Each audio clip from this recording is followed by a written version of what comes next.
Aí a gente vai fazendo essa... A gente vai se preparando, né? Mas tá bom, vamos experimentar esse posicionamento aqui.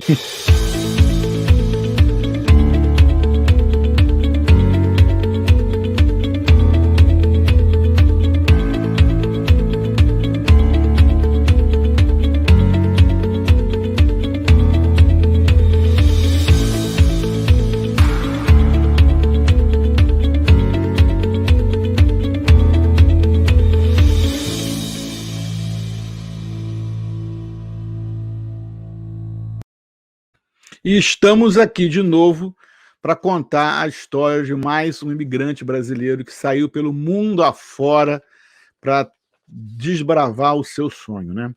Meu convidado de hoje, cara, é realmente um amigo de todas as horas, mas principalmente daquelas horas que você não consegue se movimentar. No meu caso específico, ele é quiroprata, bastante reconhecido aqui no sul da Flórida, mas é um grande amigo. Doutor Bruno, entra aí, bem-vindo. Né? Tem gente que só te lembra quando tem dor nas costas, né? Só assim que me ligam, Douglas. Quando estão com dor nas costas ou não estão conseguindo trabalhar mais, aí me ligam. Eu quando ligo para o doutor Bruno, ele nem atende mais, só manda uma mensagem de volta falando faça isso, isso e isso. Ele já sabe o que é. Aquele problema de anos, né? Mas que bom estar com você aqui. Quando a gente começou essa série, eu falei assim, olha, o Bruno não pode faltar, pela história que você já me contou de você, desde que da onde você saiu do Brasil, veio. Mas vamos lá, começa me contando aí. Dr. Bruno Rocha, né? É isso aí, Douglas. Douglas, primeiramente, cara, muito obrigado pelo convite, tá? Como você falou, a gente são grandes amigos, já trabalhamos juntos, tendo futebol e tudo. Mas, cara, quando eu tinha 20 anos, exatamente 20 anos atrás, eu morava em BH, tinha acabado de passar no vestibular, né, para curso de fisioterapia. Comecei a cursar o curso, só que com o tempo eu comecei a ver que não era aquilo que eu queria morar fora do país, eu queria estudar um idioma novo, queria fazer coisas diferentes da vida. Aí eu conversei com meu pai e falei que eu queria vir para os Estados Unidos. Eu acabei inicialmente vindo para Miami, comecei a estudar um pouco de inglês, já tinha uma noção muito grande de inglês, mas assim, aperfeiçoar. E que ano foi isso, Bruno? Foi no ano 2000. Foi em 2000. Aí vim aqui para o sul da Flórida, comecei a estudar no Miami-Dade. Aí acabei tendo a oportunidade, depois de um ano e meio, de me mudar para Tallahassee, né, que aqui é a capital da Flórida. E lá eu comecei a estudar o curso de fisiologia esportiva. Comecei a estudar o curso de fisiologia esportiva, me formei em 2006, me mudei para Atlanta, que eu queria ser quiropraxista, né, que aqui a gente chama de chiropractor. E passei 6 anos em Atlanta. Não sabia que você tinha morado em Atlanta, não? Foi lá, eu estudei lá, eu morei em Atlanta em 2007 a 2013, foi. Que eu morei em Atlanta. Aliás, Atlanta, eu não só tenho essa história, assim, da parte acadêmica, mas eu casei em Atlanta, conheci minha esposa em Atlanta, meu filho nasceu em Atlanta, então tem uma história bacana lá, sabe, Douglas? Aí, em 2003, a gente voltou aqui para o sul da Flórida e estamos aqui até hoje. Que legal. Você, no Brasil, estava fazendo vestibular, então, quando você resolveu vir para cá? Eu cheguei a passar, eu passei para a PUC lá de BH no curso de fisioterapia, só que eu acabei não querendo ficar lá, sabe, Douglas? Eu queria ir para o exterior, cara. Eu sempre quis estudar fora, eu sempre tive essa vontade de morar fora. E me conta aí, como é que foi a sua vida de estudante estrangeiro em Tallahassee? Cara, foi muito bacana, né, cara? Assim, uma cidade pequena que te oferece uma condição de estudo muito bacana. A Florida State foi a universidade que eu estudei, é uma universidade muito tradicional, né? Foi fundada em 1850. Lá eu estudei, eu tive a oportunidade de jogar voleibol, seria tipo uma divisão 2, né? Tipo, jogar voleibol, uma divisão 2. Eu tive uma bolsa, assim, parcial, me ajudaram com tuition, com bastante coisa, foi legal. E estudar, entendeu, cara? E sempre tive aquela vontade de aprender, fiz bastante amizades lá, assim, foi uma cultura muito legal que eu aprendi, entendeu? Tallahassee é uma cidade bem diversificada, onde tem assim, culturas de vários lugares do mundo, muito chinês, indiano, brasileiro, latinos. Então, assim, foi uma experiência muito legal que eu tive. Americanos até de diferentes estados, Carolina do Norte, Carolina do Sul. Então, foi uma vida acadêmica muito legal que eu tive lá, um aprendizado muito, muito proveitoso. E a sua carreira profissional, então, começou em Atlanta?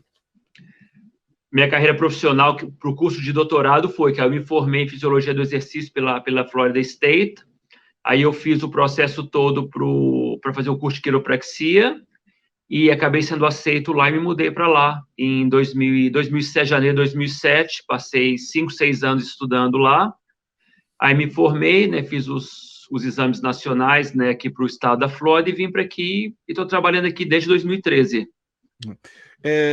Esse show tem a intenção de mostrar às pessoas o sonho de cada um, né, como é que foi sonhar de se tornar imigrante, que momento ele chegou, mas também para ajudar as pessoas que estão vendo o programa em planejar os sonhos deles, né?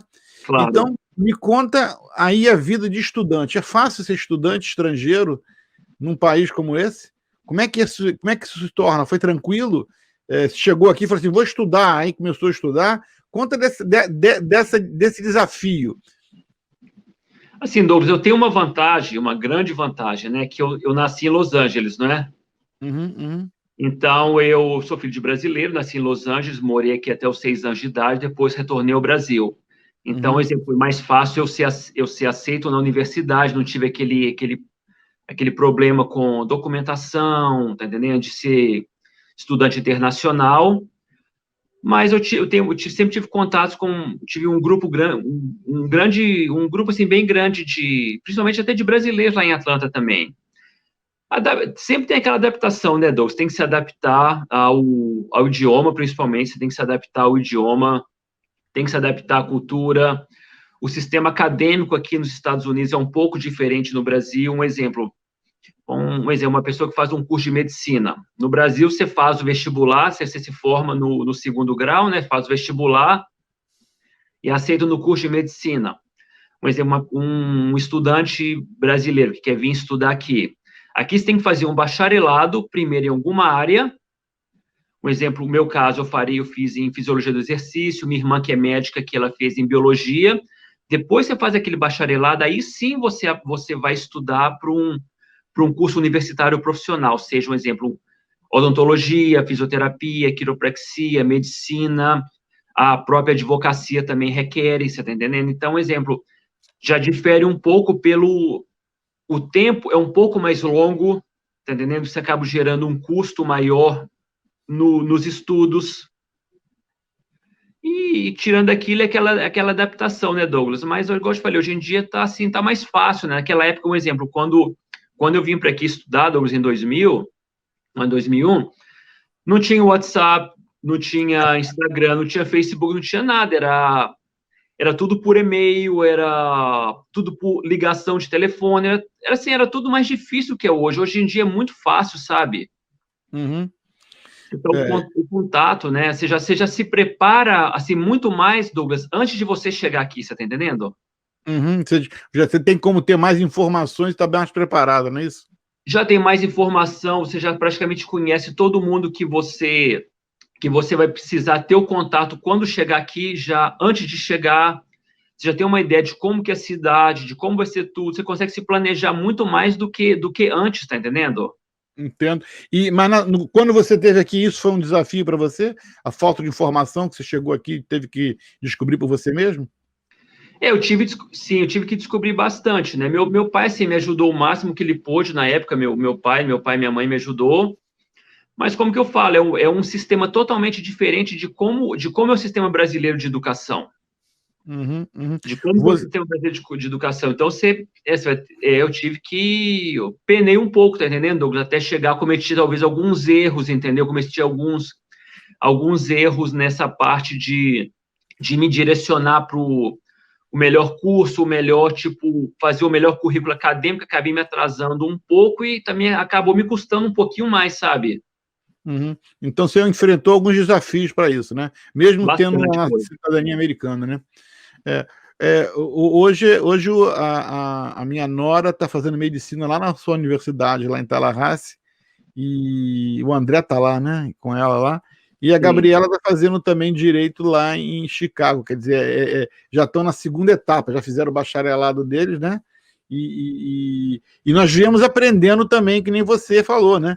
Mesmo estando aqui há um bom tempo, como nós estamos, para mim era tudo diferente, para minha esposa também, né? Como é que vai ser para ir para na faculdade? Para os pais que têm filhos aqui de primeira geração, né? Que vão para o colégio, se torna um desafio muito grande, porque a gente tem que descobrir, não descobrir na hora que eles vão para a faculdade, tem que descobrir quando eles entram no ensino básico, né? Porque é uma estrutura completamente diferente, né, do que é no Brasil, né? Não pode nem se comparar, né? Não, exatamente. E também, como você falou, Douglas, eu acho que até o exemplo, o fator de você, um exemplo, dos seus filhos, né, terem feito aquela parte toda do ensino médio, segundo grau aqui, então eles tiveram já você já conseguiu ter uma preparação, assim, Sim. mais adequada para quando chegasse a época acadêmica universitária, né, fez aquela preparação toda, do que o meu caso, que eu cheguei aqui já formado, né, É mais e complicado agora o que eu ainda. ia fazer? É muito mais difícil, né, muito mais difícil. Por isso que eu recomendo, cara, quem tem vontade de estudar aqui, tentar pelo menos fazer aqui os últimos 2 anos de high school, né, que é o segundo grau aqui, facilita muito mais o processo, assim, muito mais mesmo. Não, é que ele já começa a entrar no sistema. Não, para nós, embora tenha estudado aqui a vida toda, como entrar na faculdade, por mais que o colégio ensina e a gente frequenta seminários para ensinar a gente sobre isso, né? Porque você tem que correr atrás de como vai aprender, né? Ainda assim é muito difícil. O Pedro foi, como é que a gente falou, o Pedro é o limpa-trilho, né? É o mais velho. Ele foi o nosso experimento para tudo, né? E aí o próximo depois foi 4 anos depois com o André, a gente já estava um pouco melhor, e a Gabriela agora com essa parte de fazer direito, que é mais complicada ainda, é uma outra etapa, é um outro aprendizado. O pessoal pensa que é igual no Brasil, que o cara entra na faculdade de direito e depois vai lá, pede o OAB, não tem nada a ver, é o que você falou, é um doutorado, né? E isso tem que nos preparar como família. Imagina. Agora você vê, isso a família se prepara com o filho aqui. Mas imagina quem vem de fora de repente, né? Como você está falando, né? Aí então é mais complicado ainda, né? E outra coisa também, né, Edu, como você sabe, por exemplo, aqui, como eu te falei, aqui é até fácil você conseguir uma bolsa, né, que a gente chama dessa parte do ensino do bacharelado, né, que é o undergrad. Ali é até mais fácil conseguir uma bolsa, mas a parte de mestrado, doutorado é muito difícil e é custoso. Assim, muita gente me pergunta, né?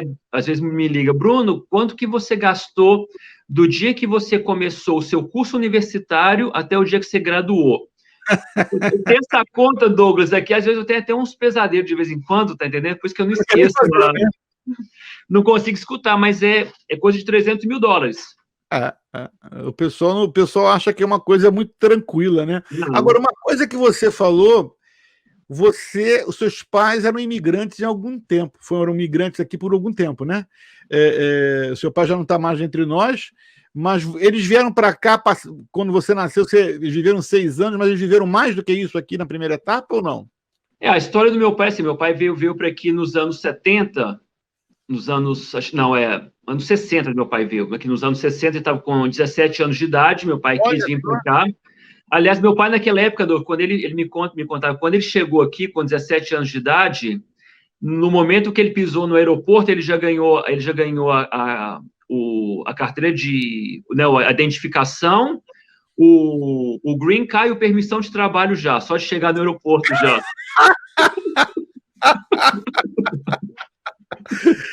Que beleza, hein? Já ganhou, aí começou a estudar, ele estudou engenharia mecânica, né, na UCLA. Aí meu pai ele casou, teve o primeiro casamento dele, ele casou. Eu tenho uma irmã do primeiro casamento, a gente tem bastante contato hoje também, ela é um pouco mais velha do que eu. Aí meu pai, ele acabou, naquela época ele foi, como era obrigatório, ele tinha casado com uma americana e se tornou cidadão americano naquela época, ele foi para a Guerra do Vietnã. Seu pai foi à Guerra do Vietnã, cara? Foi. Meu pai passou 2 anos na Guerra do Vietnã, aí depois meu pai voltou da guerra, continuou os estudos dele, continuou a carreira dele aqui, mas acabou se divorciando, foi para o Brasil, conheceu minha mãe, casou com minha mãe. Aí foi a continuação da história. Aí veio para aqui, eu nasci, depois voltamos para o Brasil, fez a família toda a partir depois da guerra do Vietnã. Então, quer dizer, sua família é uma família de imigrantes. A gente todo mundo aqui é imigrante nato mesmo, todo mundo. Isso é muito legal, né? Então, a sua vontade de vir para cá não era uma vontade de vir para cá, era uma vontade de voltar para cá, né? Porque de voltar para cá, eu sempre gostei, cara, de explorar, sabe, Douglas? Conhecer outros lugares, conhecer outras culturas, entendeu? Desafio, sempre gostei de desafio, cara. Lá eu achava que no Brasil eu estava muito confortável, tá entendendo, Douglas? Assim, sem um rumo a seguir, eu falei, eu preciso de alguma dificuldade na vida agora, entendeu? De um desafio. E eu falei, eu vou para lá.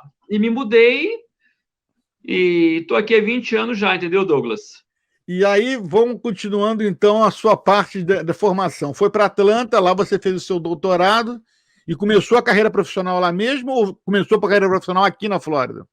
Não, nos últimos 6 meses antes de eu me formar, eu voltei aqui para a Flórida para me fazer o meu internship, né, o meu estágio, que eu fiz uma clínica em clínicas médicas, eu fiz o meu estágio, e também eu comecei a me preparar para os exames nacionais, que chamam National Boards, que tipo seria no Brasil, na advocacia seria aquelas provas da OAB, aquela coisa, né? Sim, sim, sim. Me preparei para aquilo, passei, comecei a praticar, né? Trabalhei por 4 anos em outras clínicas, e agora, nos últimos 2 anos e meio, eu tenho minha própria clínica, tenho minha própria companhia. E então você começou a parte profissional sua, independente, aqui na Flórida, então, né? Exatamente, sim. Agora, gente, vocês não têm noção. Dr. Bruno tem uma clínica VIP, ele só atende famosos. Se você... E todo mundo, essas estrelas brasileiras que estão por Miami, entendeu? Que são todos clientes do Dr. Bruno.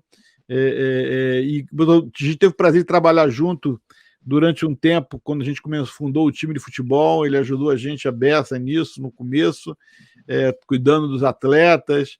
E ele desenvolve a clínica do Dr. Bruno, é um negócio assim do outro mundo, né? E ele é um excelente profissional. Você está de parabéns, Bruno. Você tem uma carreira brilhante aí, que todos aqui admiram demais você na comunidade. Agora, me fala uma coisa. Como eu falei de comunidade, você participa da comunidade aí em Miami, dos brasileiros, ou apenas seus amigos mais próximos? Como é que é o seu contato com a comunidade brasileira? Cara, é bem grande, Douglas. Um exemplo, pelo próprio perfil da minha clínica, entendeu? Como eu te falei, eu estou com a clínica aberta há 2 anos e meio. Eu sou praticamente um dos únicos poucos chiropractors aqui no sul da Flórida.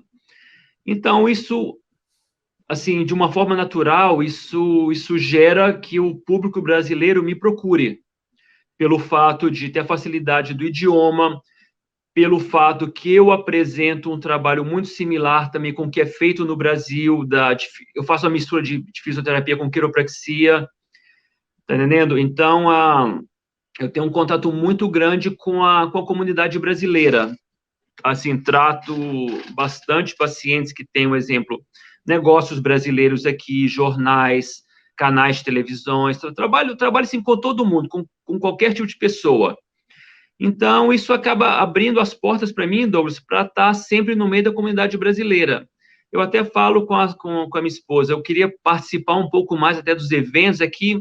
É que o horário de clínica médica, Douglas, é de 10 às 7 da noite, tá entendendo? Então, é difícil fazer as coisas, mas eu participo bastante, eu tento ir visitar lugares, inaugurações de outros business que abrem, entendeu?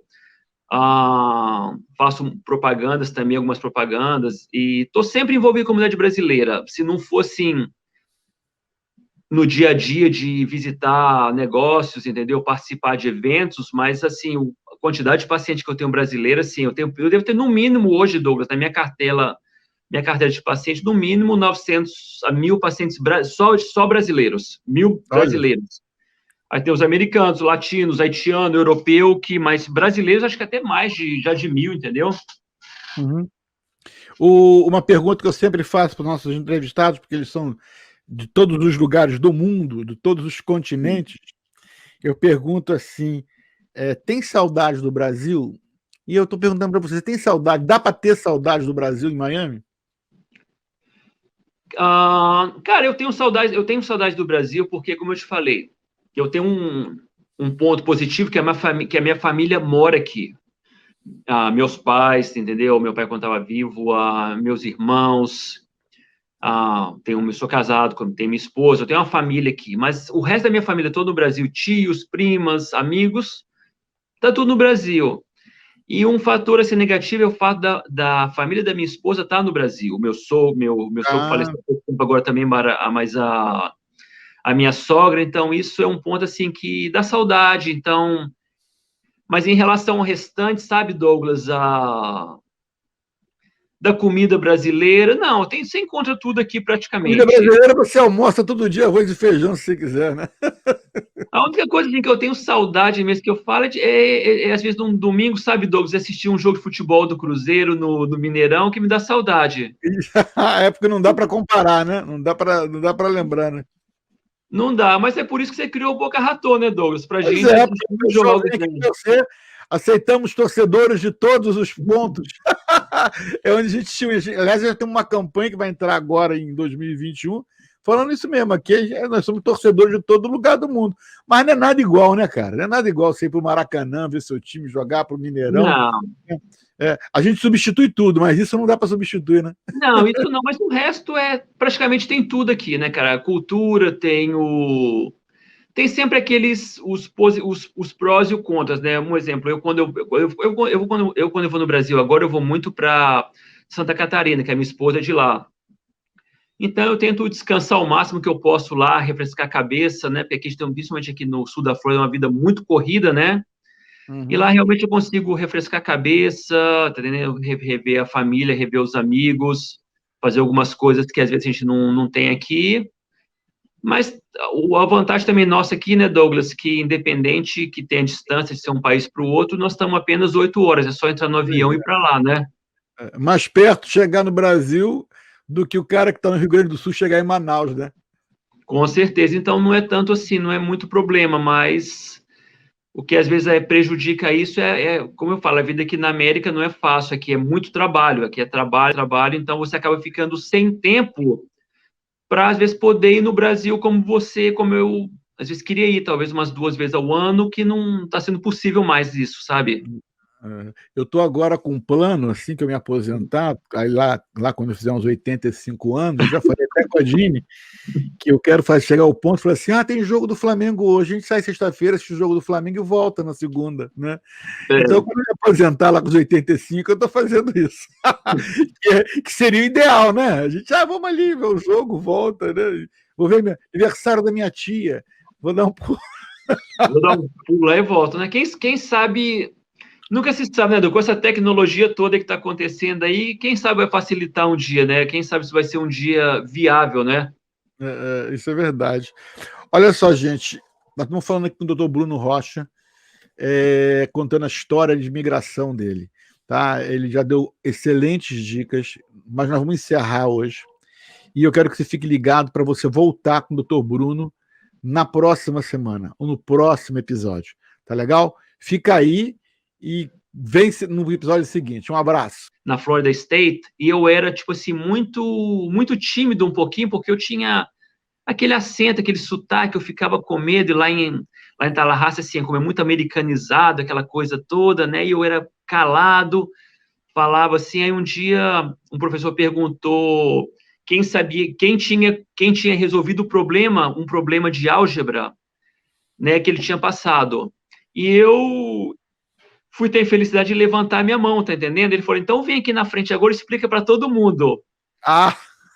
Cara, aquele andada da minha carteira até ali o quadro negro foi assim, um sofrimento, tá entendendo? Eu falei, meu Deus do céu, mas depois daquele fato ali, Douglas, o meu inglês, cara, fluiu de uma maneira porque eu perdi aquele medo, então eu tive que botar a cara ali mesmo, entendeu?